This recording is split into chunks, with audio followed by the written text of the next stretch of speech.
Setelah ratusan tahun pencarian, sebuah penemuan mengejutkan membuka babak baru dalam sejarah, yaitu makam yang diyakini milik Cleopatra sendiri. Di dalamnya ditemukan simbol-simbol aneh, benda-benda misterius, dan tampaknya peringatan dari zaman kuno. Namun pertanyaannya, mengapa seolah-olah makam terakhir ratu paling berkuasa di Mesir itu sengaja disembunyikan? Dan rahasia apa yang mungkin bisa diungkapkannya yang dapat mengubah pemahaman kita tentang sejarah? Tapi sebelum itu silakan like dan subscribe ya. Itu sangat berarti bagi kami para pembuat konten. Terima kasih banyak. Jadi, mari kita mulai. Selama lebih dari 2000 tahun menjadi teka-teki di mana Cleopatra, Firaun terakhir Mesir kuno, dimakamkan. Dia adalah salah satu wanita paling berkuasa dalam sejarah Mediterania. Dia dikenal karena kecerdasannya, kecantikannya, dan kehebatannya dalam memimpin. Namun hingga sekarang, para ahli masih belum mengetahui di mana dia dimakamkan. Setelah Cleopatra dan kekasihnya Mark Antony dikalahkan oleh Octavian, yang kemudian menjadi Kaisar Augustus, hidup mereka berakhir dengan tragedi. Menurut sejarawan Plutarch, Antony menusuk dirinya sendiri dengan pedang. Sedangkan Cleopatra diyakini menggunakan racun dari seekor asp, sejenis ular yang merupakan simbol kekuasaan para Firaun. Mereka diizinkan untuk dimakamkan bersama di sebuah makam yang megah. Namun tidak ada catatan yang jelas tentang di mana makam itu dibangun. Kekuasaan Cleopatra berpusat di kota Alexandria. Di sanalah berdiri istananya di Pulau Antirodos, bersama dengan kuil-kuil dan perpustakaan Alexandria yang terkenal. Tempat ini dulunya adalah senotaf. Menurut sejarawan bernama Plutarch, Antonius menusuk dirinya sendiri dengan pedang. Menurut sejarawan, dia menusuk dirinya sendiri dengan pedang. Perlahan-lahan, istana, kuil, dan mungkin bahkan makam sang ratu sendiri menghilang dari pandangan. Banyak peneliti telah mencoba mencari makam itu selama berabad-abad, tetapi semuanya gagal. Belum ada yang menemukan peti mati, prasasti, atau ruangan yang dapat membuktikan bahwa makam itu telah ditemukan. Yang ditemukan hanyalah patung-patung yang rusak, koin dengan wajah Cleopatra, dan beberapa reruntuhan bangunan. Semua itu adalah pengingat akan kemewahannya, namun tidak menjawab pertanyaan tentang di mana dia dimakamkan. Sementara itu di zaman modern muncul harapan baru. Dengan bantuan teknologi modern seperti pemetaan sonar, pengambilan sampel sedimen, dan penggalian bawah air, pencarian yang teliti pun dimulai kembali. Salah satu yang memimpin pencarian ini adalah arkeolog laut asal Prancis, Frank Godier. Mereka menemukan di bawah laut pilar-pilar besar, patung-patung, dan benda-benda dari zaman Cleopatra. Mereka juga menemukan bagian dari istananya dan kuil Isis, dewi yang berhubungan dengan Cleopatra. Namun meskipun banyak yang telah ditemukan, masih belum ada tanda-tanda makam itu sendiri. Karena itu para ahli mulai mencari di tempat lain seperti kuil dan nekropolis di luar Alexandria. Ada beberapa catatan lama yang mengatakan kemungkinan makam itu berada di dekat sebuah kuil yang didedikasikan untuk Isis di bagian barat kota. Namun karena perubahan besar di daerah itu dan hilangnya peta, pencarian menjadi semakin sulit. Sampai sekarang masih banyak pertanyaan. Benarkah mereka dimakamkan bersama Antony? Atau mungkin jenazah mereka disembunyikan agar tidak pernah ditemukan lagi? Apakah mungkin juga makam itu sengaja dirahasiakan agar tidak dijarah hartanya? Sementara itu, seiring berlalunya waktu dan semakin majunya teknologi, harapan para peneliti untuk menemukan makam asli Cleopatra juga semakin besar. Dulu hanya legenda dan cerita yang beredar tentang tempat peristirahatan terakhirnya. Namun seiring berjalannya waktu, perlahan-lahan menjadi mungkin untuk benar-benar melihatnya. Penemuan kuil Isis di bawah laut menjadi awal mula segalanya. Setelah itu, perhatian beralih ke reruntuhan di daratan, di mana ditemukan potongan patung, prasasti, dan detail arsitektur yang tampaknya menyimpan rahasia.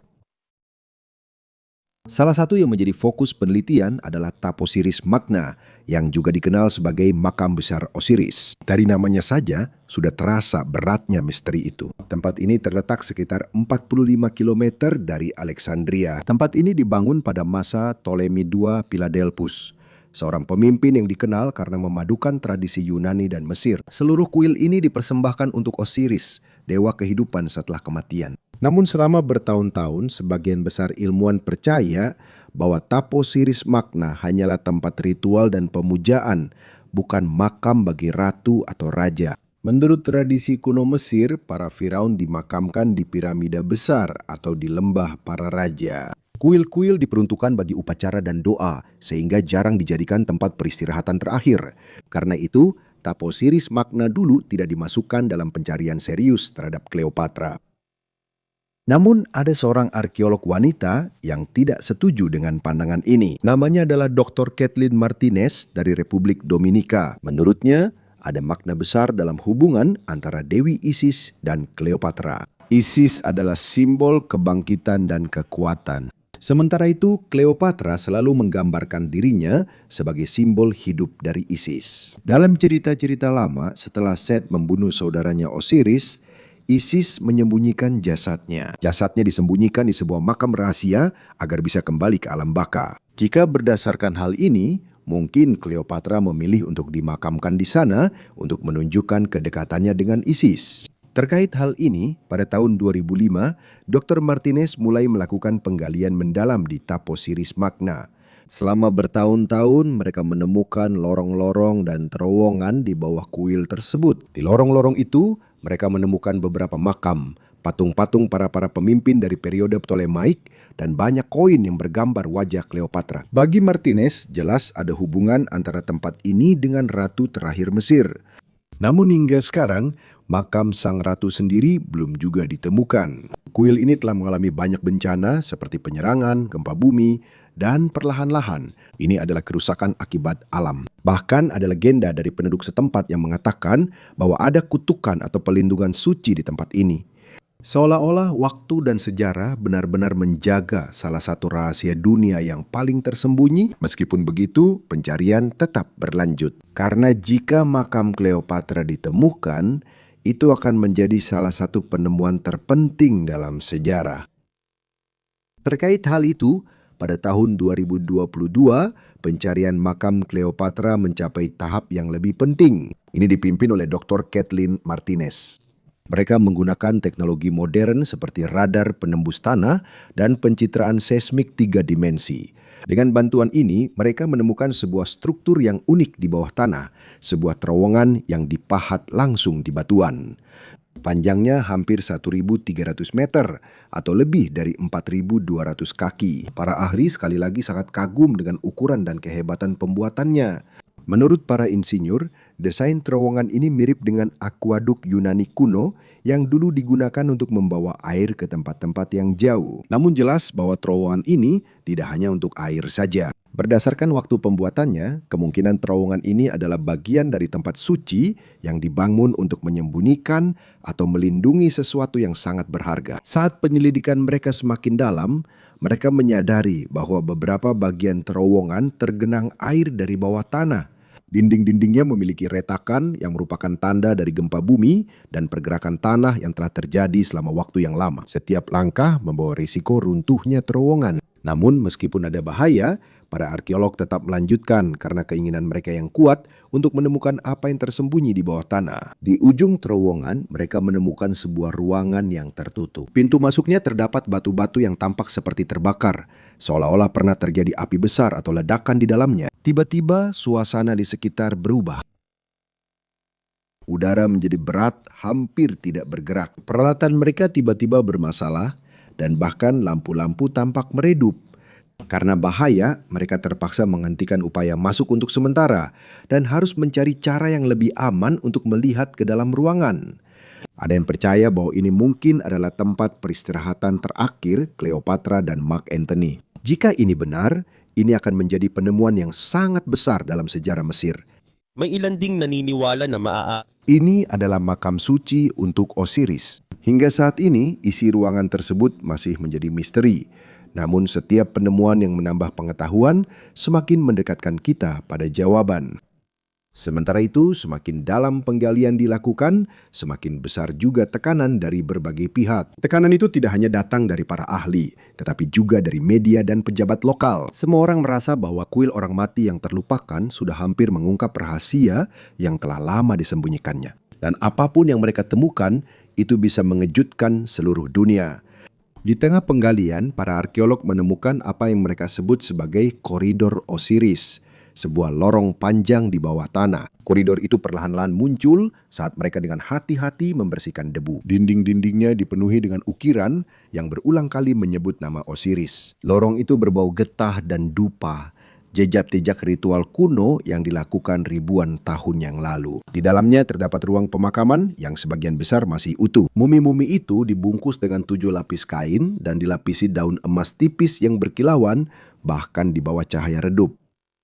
Ada perhiasan dan topeng yang disertakan sebagai perlindungan di alam baka. Salah satu penemuan terpenting adalah sebuah mumi dengan skarab emas yang diletakkan tepat di atas jantungnya, simbol kebangkitan dan perlindungan abadi. Ini menunjukkan bahwa orang tersebut mungkin berasal dari kalangan atas masyarakat. Koin-koin dengan wajah Cleopatra juga tersebar di sana. Garis-garis wajahnya masih terlihat jelas. Ini bukan hanya uang, tetapi juga pesan tentang kekuasaan dan kepemimpinannya. Tidak jauh dari sini ditemukan juga patung-patung Ptolemida XII, ayah Cleopatra, yang dipahat dengan detail sebagai simbol kekuasaan dan restu para dewa. Namun yang lebih menambah misteri adalah prasasti-prasasti di setiap sudut. Nama Osiris sering disebut berulang kali, bersama dengan kata-kata yang menyerukan kebangkitan kembali. Di sebuah ruangan yang atapnya runtuh, ditemukan 2 peti mati yang berdampingan. Wajah mereka sudah tidak bisa dikenali lagi. Tetapi jelas bahwa posisi mereka yang berdampingan itu disengaja, seperti simbol dari takdir yang sama. Di sampingnya ditemukan sebuah batu dengan ukiran lama yang bertuliskan, "Dia yang berjalan bersama Isis dan dia yang gugur oleh pedang." Tidak ada kartus kerajaan, tidak ada nama, hanya petunjuk misterius. Ini seperti kisah tentang seorang ratu dan seorang prajurit, entah mereka kekasih atau musuh, yang pada akhirnya dipersatukan oleh kematian. Semua ini justru menimbulkan lebih banyak pertanyaan daripada jawaban. Penemuan-penemuan di koridor Osiris bisa jadi merupakan petunjuk menuju tempat peristirahatan terakhir Cleopatra. Sampai sekarang, pertanyaannya masih tetap ada. Apakah kita sudah menemukan pintu menuju makamnya? Ataukah pencarian yang sebenarnya baru saja dimulai? Namun sepertinya ada misteri lain yang menyelimuti koridor Osiris. Sementara penyelidikan mendalam terus berlangsung, instrumen seismik yang ditempatkan di sekitar kuil mendeteksi pergerakan aneh di bawah tanah. Ada denyutan lemah, jelas dan berurutan, seperti detak jantung. Sumbernya berasal dari sebuah ruangan tertutup yang sudah lama tidak tersentuh. Ini bukan sekadar getaran biasa. Ada pola yang diikutinya yang tidak bisa dijelaskan oleh para ahli geologi dan insinyur. Apakah mungkin ini hanya pergerakan alami tanah atau mungkin ada sesuatu yang disembunyikan dan sengaja diawetkan di bawah lapisan granit yang tebal? Namun, suasana di sekitar menjadi semakin berat, seolah-olah tanah itu sendiri memberikan peringatan menggunakan bahasa yang sudah lama terlupakan. Setiap getaran menimbulkan kecemasan dan ketakutan pada para anggota ekspedisi. Sejak saat itu, koridor Osiris tidak lagi dianggap sekedar arsitektur yang mengagumkan. Sekarang, itu menjadi sebuah teka-teki yang seolah membawa pesan, dan kelompok itu bertekad untuk mencari jawabannya. Selain itu, di dinding-dinding lorong ditemukan sebuah kisah yang hampir terhapus oleh waktu. Pada prasasti-prasasti Yunani dan Demotik yang memudar, muncul petunjuk tentang perpaduan berbagai budaya. Ini menunjukkan upaya para Ptolemaik untuk menggabungkan agama Mesir dengan simbol-simbol Yunani dan Romawi. Ini adalah cara untuk memperkuat pengaruh kepemimpinan mereka dan menjaga persatuan. Namun, penemuan yang paling menonjol ada pada sebuah panel yang terbuat dari obsidian yang mengkilap. Karena ukirannya sangat jelas, seolah-olah gambar Isis dan Osiris tampak hidup, berpelukan erat di bawah langit yang dipenuhi bintang-bintang.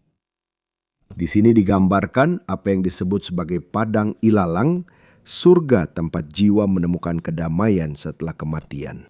Saat cahaya redup dari obor menyinari batu yang halus, gambar itu sendiri tampak bergerak, seolah-olah ada kehadiran spiritual yang menyelimuti lorong itu, sebuah kenangan para dewa yang terus dihormati oleh orang Mesir kuno. Di mata para saksi, ini bukan sekadar ukiran, melainkan pengingat akan hubungan manusia dan perjalanan abadi jiwa. Namun di bawah gambar Isis dan Osiris, terdapat peringatan yang terukir menggunakan kombinasi huruf Yunani dan hieroglif.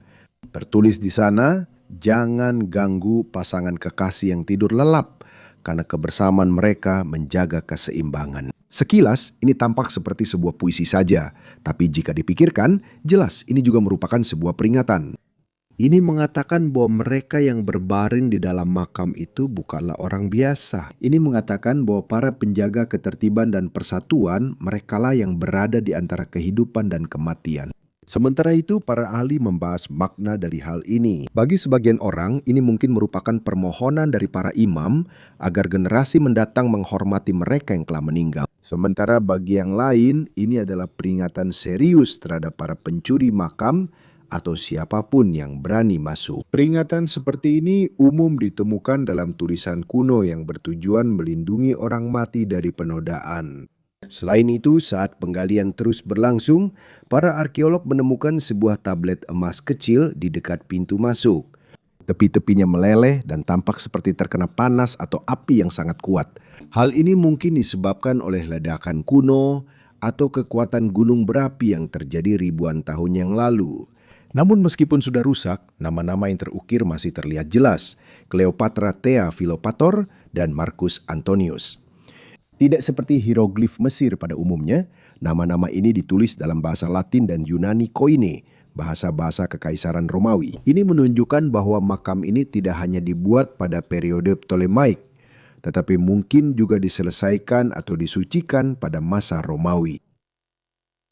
Ini adalah bukti dari hubungan yang mendalam antara Cleopatra dan Mark Antony. Demikian juga di balik tablet emas terdapat rintangan terberat, sebuah dinding besar yang terbuat dari granit dan timbal. Material-material ini dibentuk bersama-sama seolah-olah disatukan oleh api atau oleh kekuatan yang sulit dijelaskan. Jenis pengerjaan seperti ini tidak biasa ditemukan di makam-makam Mesir. Ini adalah kombinasi unik antara metalurgi dan pertukangan batu yang sulit dipahami bahkan oleh masyarakat modern. Karena itu muncul pertanyaan besar, apakah tembok ini harus dihancurkan atau dibiarkan tetap berdiri? Keputusan ini bukan lagi sekadar urusan arkeologi. Ini juga telah menjadi persoalan politik, agama, dan etika. Mendekati rahasia makam itu bukan hanya soal mengungkap sejarah, tapi juga ikut campur dalam misteri yang sudah lama tersembunyi. Selain itu, di bawah tanah ditemukan sebuah ruangan yang telah tersembunyi selama ribuan tahun, tertutup oleh lapisan tebal, batu kapur, dan sedimen. Ini diidentifikasi menggunakan radar penembus tanah dan panas yang tidak biasa yang terlihat pada pemindaian satelit. Saat pintu masuk dibuka, semua orang dipenuhi dengan antusiasme, tapi tidak ada yang benar-benar siap dengan apa yang ada di dalam. Di tengah ruangan terdapat sebuah peti mati yang sangat besar, sebuah sarkofagus hitam yang tidak biasa dalam sejarah Mesir Ptolemaic. Sarkofagus itu dipahat dari satu bongkah granit yang sangat hitam. Tidak ada ukiran, simbol, atau inskripsi apapun di atasnya. Seluruh permukaannya halus, seolah-olah dibuat dengan teknologi yang melampaui apa yang biasa digunakan oleh orang-orang kuno. Ketika para ahli memeriksanya dengan analisis spektrografi, mereka menemukan bahwa komposisi batu tersebut sangat unik. Konsentrasi titanium dan magnetitnya tinggi, unsur-unsur yang jarang ditemukan di Mesir. Hal ini memunculkan dugaan bahwa granit tersebut mungkin berasal dari daerah vulkanik yang jauh, ratusan mil jauhnya. Yang lebih mengejutkan lagi, peti mati itu terasa hangat. Ini tidak terasa di kulit, tetapi jelas terlihat menggunakan kamera pencitraan termal. Suhu ruangan tetap 22 derajat Celcius, tetapi peti mati selalu berada di 29 derajat Celcius.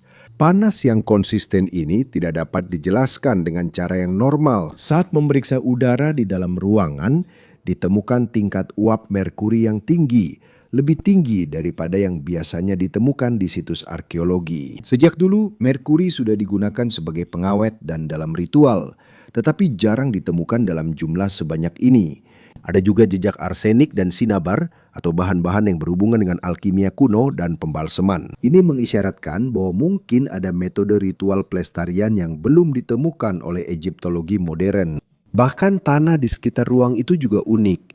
Kadar timbal dan seleniumnya tinggi. Muncul pertanyaan, apakah ini sengaja ditempatkan di sana? Mungkin mineral beracun ini digunakan sebagai perlindungan terhadap kerusakan atau untuk menakut-nakuti dan mencegah siapapun yang berani masuk.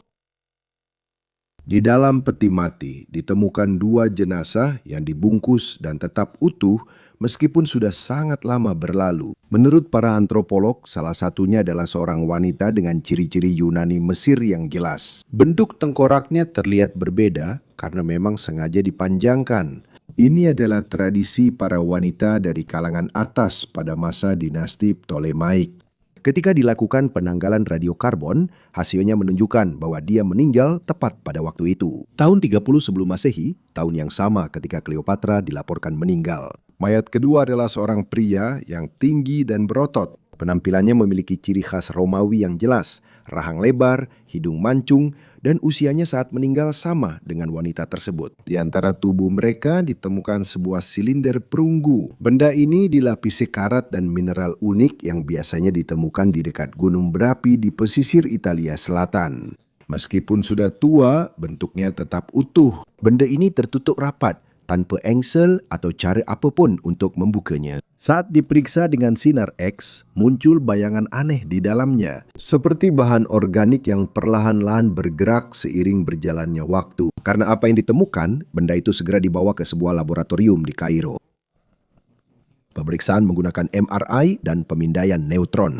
Namun, alih-alih memberikan jawaban, hal ini justru menambah misteri. Ada gerakan halus yang terlihat di dalamnya. Suhu yang berubah-ubah dan semburan sinyal elektromagnetik secara tiba-tiba yang tidak bisa dijelaskan. Pertanyaan itu dengan cepat menyebar. Apakah wadah itu berisi bentuk kehidupan kuno yang dipertahankan dengan teknologi yang tidak dikenal? Atau mungkin ini adalah tempat penyimpanan benda-benda yang sengaja dijaga untuk masa depan? Namun misteri semakin dalam ketika beberapa orang mulai berpikir bahwa dua jenazah itu mungkin adalah Cleopatra dan Mark Antony sendiri. Mungkinkah semua ini hanyalah legenda atau ada rahasia yang lebih dalam yang belum terungkap? Pada awalnya pemerintah sangat merahasiakan semua informasi. Namun tak lama kemudian berita mulai menyebar karena kejadian-kejadian aneh yang dialami oleh para peserta penelitian. Beberapa anggota tim riset tiba-tiba jatuh sakit seperti batuk parah, sakit kepala hebat, dan kelelahan ekstrim yang tidak bisa mereka jelaskan setelah melakukan pemeriksaan menggunakan udara dan debu langsung dari dalam peti mati dan ruang tempat ditemukannya keberadaan spora bakteri yang tidak dikenal. Menurut para ahli, ini termasuk dalam kelompok ekstremofil, yaitu jenis mikroba yang mampu bertahan hidup dalam kondisi ekstrim. Mereka mampu bertahan hidup meskipun hampir tidak ada oksigen dan meskipun dikelilingi oleh merkuri. Kemungkinan besar mikroba-mikroba ini telah tidur sejak peti mati dikuburkan dan baru bangun ketika peti itu dibuka oleh orang-orang. Pada titik ini, pencarian sejarah yang sederhana tiba-tiba menjadi ancaman bagi kesehatan. Bukan lagi sekadar misteri masa lalu yang dipertaruhkan, tapi juga keselamatan orang-orang yang hidup saat ini. Namun, yang lebih menakutkan adalah ketika ditemukan bahwa ada beberapa spora yang tidak mempan terhadap antibiotik biasa. Karena hal ini, seluruh tim segera ditempatkan di bawah karantina ketat. Bersamaan dengan itu, Organisasi Kesehatan Dunia diam-diam mengeluarkan imbauan kepada laboratorium yang terlibat dalam penelitian tersebut. Sementara itu, investigasi terhadap silinder perunggu menjadi lebih mendalam. Menurut sensor gerak, benda itu mengeluarkan denyut yang aneh, seperti detak jantung makhluk hidup.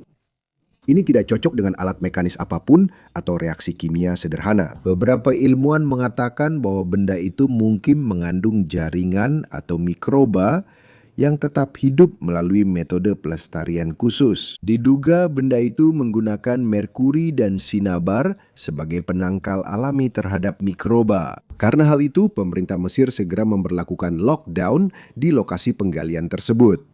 Mereka menyatakan bahwa hal ini demi keselamatan semua orang. Dalam citra satelit terlihat keamanan yang lebih ketat, tentara yang berjaga, dan alat pengacau sinyal agar tidak ada informasi yang bocor. Tidak ada pernyataan resmi yang mengatakan bahwa lokasi tersebut adalah bahaya biologis. Rasa takut dan ketegangan yang hebat adalah hal yang biasa dan resmi.